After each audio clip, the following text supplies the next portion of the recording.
So hello everyone, start करते हैं आज की most important video class 10th board exam वाले बच्चों के। ये हम सीरीज देख रहे हैं मोस्ट एक्सपेक्टेड क्वेश्चंस की, जहां हम ऐसे क्वेश्चंस डिस्कस कर रहे हैं रोज जिसके चांसेस बहुत ज्यादा है आपके बोर्ड एग्जाम में आने के। उन्हीं कॉन्सेप्ट्स के अराउंड वो हमेशा क्वेश्चंस पूछता है। पार्ट 1 और पार्ट 2 ऑलरेडी अपलोड हो चुका है, वो आप देख सकते हैं। और अब आज हम स्टार्ट करेंगे पार्ट 3। यहां हम सिर्फ क्वेश्चंस नहीं बनाते हैं, यहां हम ये भी देखते हैं हम कैसे उसको लिख के आएंगे वहां कि हमें अच्छे मार्क्स मिल पाए, पूरे मार्क्स मिल पाए।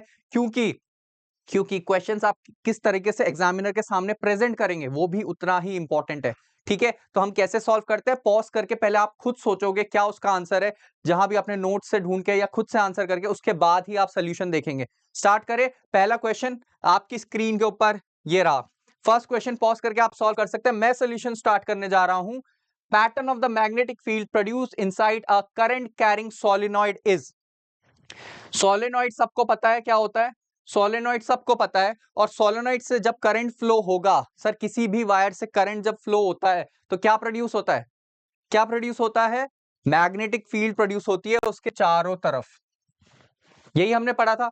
बोल रहा है इसके अंदर वाले रीजन में, ध्यान देना कौन से रीजन की बात कर रहा है, अंदर वाला रीजन, सिर्फ इस रीजन की बात हो रही है, सिर्फ अंदर वाले रीजन की बात हो रही है। तो हमने बहुत बार देखा है सोलिनॉइड के अंदर वाले रीजन में मैग्नेटिक फील्ड यूनिफॉर्म होती है।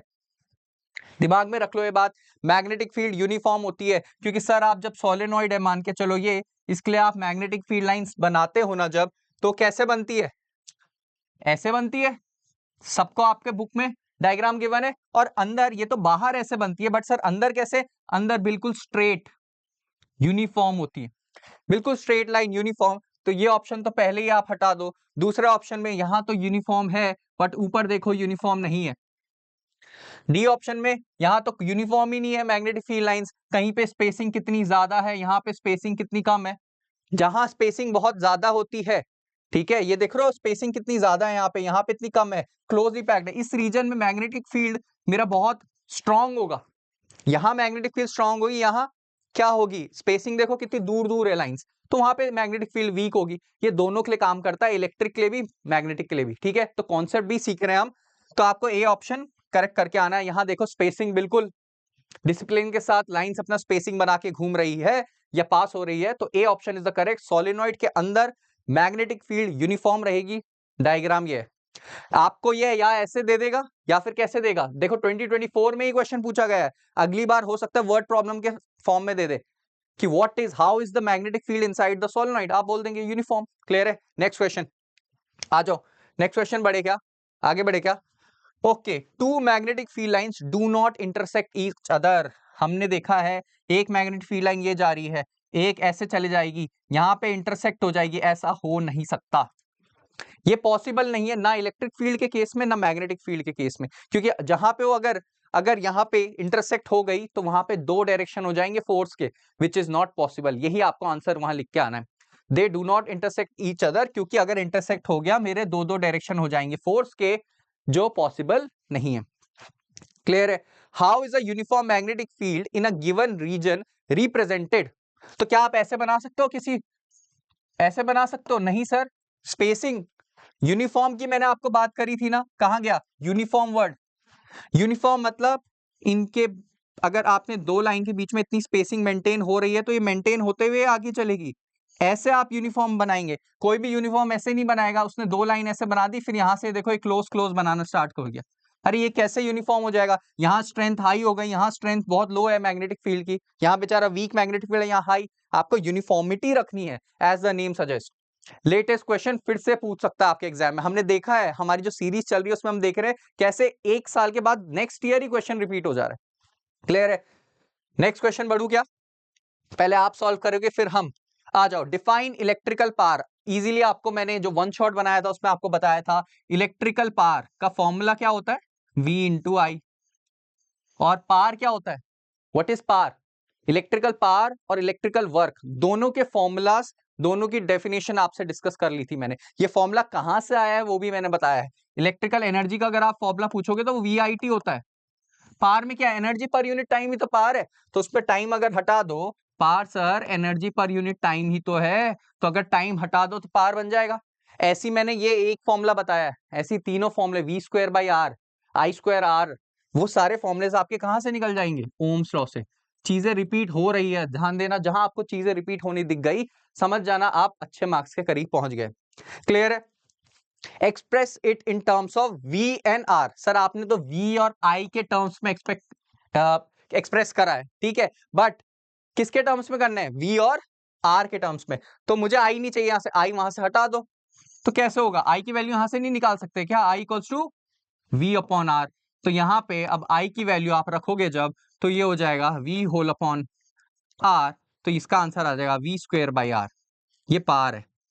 सेम चीज आप इलेक्ट्रिकल एनर्जी के लिए भी कर सकते हैं। अगर वो बोलता वी और आई के रिस्पेक्ट में तो ये फॉर्मूला होता, वी और आर के रिस्पेक्ट में ये फॉर्मूला होता। कमेंट करके बताइए, अगर वो बोलता आई और आर के बीच में चाहिए तो फॉर्मूला क्या होता और कैसे होता? ओम्स लॉ यूज करना है, सामने आपके सामने आंसर है, कमेंट करके जरूर बताइएगा। क्लियर है? एंड अब सेकंड न्यूमेरिकल टाइप क्वेश्चन में सर हम क्या करते हैं? पहले लिखते हैं गिवन, पहले गिवन लिखा जाता है हमेशा। क्या बोलता है? An electric oven is design to work on the mains voltage of, voltage दिया है 220 वोल्ट। यही हमारे घरों में आती है, आपसे क्वेश्चन पूछ सकता है हमारे घरों में कितनी वोल्टेज आती है? 220। This oven consumes 11 units of electrical energy, electrical energy 11 units. Sir ये यूनिट्स क्या है? हमने तो इलेक्ट्रिकल एनर्जी जूल या किलोवाट आवर में पढ़ी है, ये unit is nothing but kilowatt hour. ध्यान देना, ये यूनिट आपसे पूछ सकता है, हमारे घरों में जो बिल आता है वो 11 यूनिट्स आप बोलते चल गई, 15 यूनिट चल गई, एक्चुअली में क्या यूनिट है? वो किलोवाट आवर है और कुछ नहीं है, ठीक है ना? अच्छा, of electrical energy in time दे रखा है 5 घंटे, 5 आवर टाइम दिया है। पहला क्या बोल रहा है? Power rating. आपको अभी अभी एक्सप्लेन करा, पावर क्या होता है? Energy upon time. एनर्जी दे रखी है सर 11, टाइम दे रखा 5। सर ये आर में है टाइम, क्या मैं इसको सेकंड में कन्वर्ट करूंगा? बिल्कुल भी नहीं, ऐसी गलती करनी है। ये भी किलोवाट आवर में है, ये भी आर में है, तो 11/5 क्या आ जाएगा इसका आंसर? 2.2। ठीक है, जो भी आपका 11/2 5 आप डिवाइड कर सकते हैं, जो भी आंसर आएगा वो मुझे बताइएगा आप। पावर निकल गया, एक बार पावर निकल जाएगी उसके बाद करंट भी तो निकल जाएगा। सर कैसे निकलेगा? अरे ये फॉर्मूला यूज करके, P equals to VI। Clear है? क्लियर है, बहुत इजी। फिर रेजिस्टेंस भी निकल जाएगा। सर कैसे? समझ नहीं आया? ये वाला फॉर्मूला यूज करके। तो ध्यान देना, आपके पास अगर एक चीज आ गई उसके बाद ओम्स लॉ बैठे हैं, ये दो फॉर्मूला बैठे हैं, आपका सब निकलते चले जाएगा। ध्यान क्या रखना है? गिवन। आपका जो तरीका होना चाहिए वो ऐसे होना चाहिए सॉल्व करने का। पहले गिवन लिखा, उसके बाद इसके बाद हमें क्या निकालना था? पावर निकाला, तो लिखा यूजिंग फॉर्मूला दिस। पहले फॉर्मूला मेंशन करेंगे, क्योंकि क्या होता है कैलकुलेशन हमारी गलत हो जाती है, एग्जामिनर मार्क्स काट देगा। बट अगर आपने फॉर्मूला सही लिखा है, थोड़ा बहुत कैलकुलेशन करी है, वहां से step by step marking start हो जाती है। क्लियर है? आगे बढ़ू? आगे बढ़िए सर, यहां से आ जाओ। Write the relation between R, R क्या है? रेजिस्टेंस, इलेक्ट्रिकल रेजिस्टिविटी रो, इसका दूसरा नाम क्या है? Specific resistance. रेजिस्टिविटी का दूसरा नाम है स्पेसिफिक रेजिस्टेंस। यूनिट क्या है इसकी? ओम मीटर। इसकी तो यूनिट ओम है, इसकी यूनिट क्या है? ओम मीटर। तो सारे क्वेश्चंस हम बना के चलेंगे, ठीक है ना? आप यहीं रहेंगे, यहीं रहेंगे। लेंथ, लेंथ भी है, एरिया भी है। बोल रहा है इसका फॉर्मूला बता दीजिए। फॉर्मूला कैसे? R equals to rho L upon A. बहुत बार आपको ये फॉर्मूला डिस्कस करा है, इसके बेस में हमने न्यूमेरिकल भी बहुत सारे बना डाले। क्लियर है? बोलता है अब रो की ना यूनिट आपने बता तो दी सर, ओम मीटर होती है, बट हमें ये बताओ ये निकली कहां से? तो सबकी यूनिट्स डालना स्टार्ट कर दो। आर की यूनिट ओम, रो की यूनिट सर निकालनी है, लेंथ की यूनिट, लेंथ की यूनिट मीटर, एरिया की यूनिट मीटर स्क्वायर। ठीक है, 1 मीटर से 1 मीटर गया तो रो की यूनिट क्या आ गई? Ohm into metre. यही तो इसकी डेरिवेशन है। क्या बोलता है? Derive the SI unit of electrical resistivity. Sir कर ली डिराइव।